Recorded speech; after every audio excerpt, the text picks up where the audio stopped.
Indeed, in the creation of the heavens and the earth, and the alternation of night and day, there are signs of his greatness for those who understand.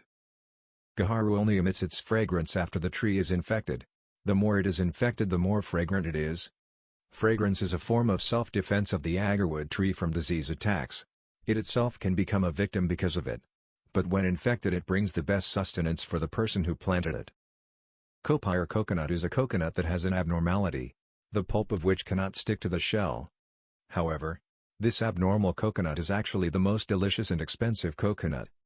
Because of his abnormality, intelligent humans try to imitate it in order to reap the benefits of this abnormal coconut.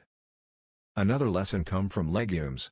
The best seed-bearing plants are the seeds that are produced after the plants have survived a period of controlled stress. Smart farmers will enjoy good benefits once they are capable of controlling their legume plants' stress.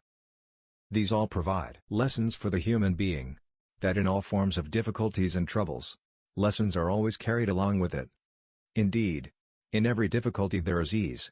Indeed, in difficulty comes easiness.